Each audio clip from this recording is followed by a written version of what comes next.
Bismillahirrahmanirrahim. Assalamualaikum warahmatullahi wabarakatuh. Sobati semuanya, jika tanaman kita kurang subur, tidak berbuah, mudah terserang penyakit, dan mungkin banyak yang mati, mungkin ada beberapa hal penting yang sering kita lupakan. Nah, apa saja hal penting tersebut? Simak videonya sampai selesai, semoga bermanfaat.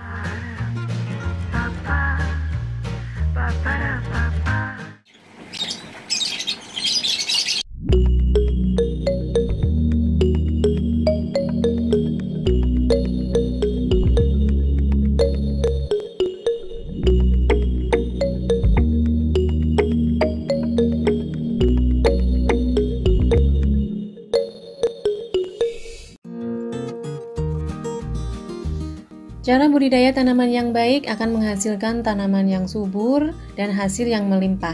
Namun kadang banyak kekeliruan baik dari hal yang sepele sampai hal yang fatal. Oleh karena itu, menurut pengalaman kami, ada 4 hal penting yang harus diperhatikan agar tanaman yang kita tanam itu bisa tumbuh subur, sehat, dan berbuah banyak. Yang pertama, pemilihan lahan yang tepat. Kemudian yang kedua, pemilihan bibit unggul. Yang ketiga, perawatan tanaman. Dan yang keempat adalah bagaimana cara mengatasi hama penyakit yang baik. Nah, keempat hal ini bisa kita terapkan pada semua jenis tanaman, karena ini memang hal yang sangat penting yang harus kita perhatikan saat kita mulai bercocok tanam.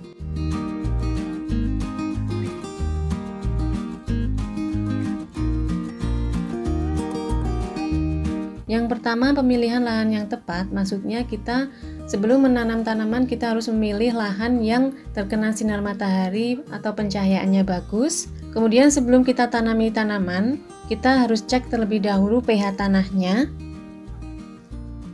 pH tanah yang baik itu berkisar antara 6 sampai 7. Jadi artinya kalau pH tanah itu di bawah 6, maka penyerapan nutrisi itu tidak akan maksimal, sehingga itulah salah satu penyebab kenapa tanaman itu pertumbuhannya terganggu, kerdil, dan tidak mengeluarkan buah seperti yang kita harapkan. Untuk mengatasi masalah pada lahan, kita bisa memberikan kapur dolomit untuk menetralkan tingkat keasaman tanah. Kalau kita tidak mempunyai kapur dolomit, kita bisa memberikan pupuk organik, pupuk kandang ataupun kompos, karena semua yang berbahan organik itu bisa meningkatkan pH tanah dan juga bisa menjaga keseimbangan pH pada tanah yang akan kita gunakan.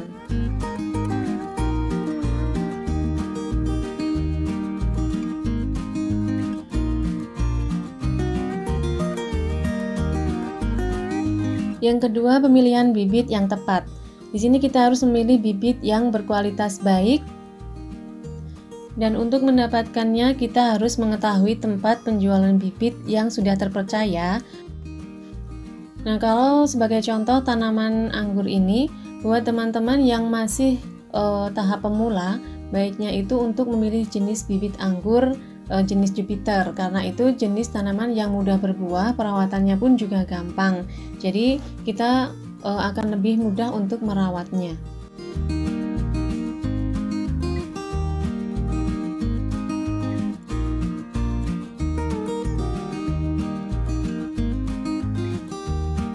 Yang ketiga adalah perawatan tanaman yang tepat. Setelah lahan sudah baik dan tanaman sudah kita tanam, maka tahap berikutnya adalah perawatan yang tepat. Perawatan di sini bisa kita mulai dari penyiraman. Nah, untuk tanaman anggur ini, kebun anggur ini menggunakan sistem vertigasi. Dengan sistem seperti ini, maka akan memudahkan kita dalam proses penyiraman, serta menghemat waktu dan tenaga, serta volume air yang dibutuhkan untuk penyiraman itu akan tercukupi. Kita juga harus mempersiapkan drainase yang baik, sehingga air tidak menggenang, terutama saat hujan, musim hujan. Perawatan berikutnya adalah penyiangan yang rutin dari gulma ataupun tanaman pengganggu, dan juga lakukan pendangiran pada bagian tanah yang terlalu padat ataupun terlalu keras. sehingga tanah bisa menjadi gembur kembali, sehingga penyiraman nutrisi nantinya akan terserap secara maksimal oleh akar tanaman. Perawatan berikutnya dan yang paling penting itu adalah pemupukan yang tepat. Pemupukan itu terbagi pada fase vegetatif dan fase generatif, dan tentunya pemupukan atau jenis pupuknya pasti juga berbeda. Sebagai contoh, tanaman anggur ini pada masa vegetatif ini diberikan pupuk ZPT grower ataupun zat perangsang tumbuh dari pupuk organik cair, 1 tutup botol untuk 2 liter air, kemudian ditambah dengan KNO3 merah 1 sendok teh dan juga Ponska 1 sendok teh. Lakukan setiap 1 minggu sekali, dan pada umur 8 bulan tanaman anggur itu sudah bisa dibuahkan. Pada saat itu tanaman sudah bisa kita anggap memasuki masa generatif. Nah, pada saat itu pula kita harus mulai menggantikan pupuk dari yang vegetatif diganti dengan pupuk generatif. Dan pupuk yang digunakan KNO3 putih 1 sendok teh ditambah boron 1 sendok teh, jadi perbandingannya 1:1. Yang tadinya ZPT grower kita ganti ke POC aminos untuk pembuahan. Pemberian pupuk sama 1 minggu sekali.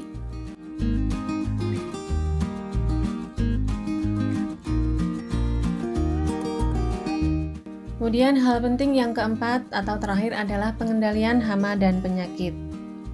Langkah pertama yang harus kita lakukan adalah rutin mengontrol lahan tanaman. Saat kita mulai menemukan tanaman kita terserang hama ataupun penyakit, maka segera lakukan penanganan. Beberapa jenis hama yang sering menyerang tanaman anggur antara lain ulat gerayak, tungau, kumbang, ngengat, kutu, tikus, tupai, kelelawar, dan juga burung. Pengendalian dapat dilakukan secara teknis maupun dengan insektisida. Pengendalian yang mudah dilakukan adalah pertama menjaga kebersihan kebun, kemudian lakukan sanitasi yang baik, memangkas daun dan cabang agar tidak terlalu rimbun, penyemprotan insektisida. Karena pernah terjadi tupai masuk ke pembungkus anggur, jadi untuk cover fruit seperti ini bisa diganti dengan plastik yang dilubangi bagian bawah dan atasnya. Karena permukaan plastik itu licin sehingga kuku tupai itu tidak bisa menancap dan tidak akan masuk ke cover fruit sehingga memakan buah anggur lagi.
Nah, itulah 4 hal yang kami anggap penting ya saat kita menanam tanaman.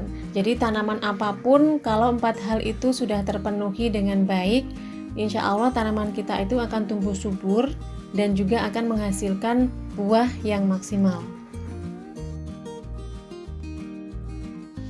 Semoga sedikit informasi ini bermanfaat buat kita semuanya, dan jangan lupa selalu iringi aktivitas kita untuk berdoa kepada Tuhan Yang Maha Esa agar apa yang kita lakukan itu mendapatkan hasil yang lebih maksimal dan lebih berkah. Amin. Terima kasih sudah menyaksikan sampai akhir. Wabillahi taufiq wal hidayah. Wassalamualaikum warahmatullahi wabarakatuh.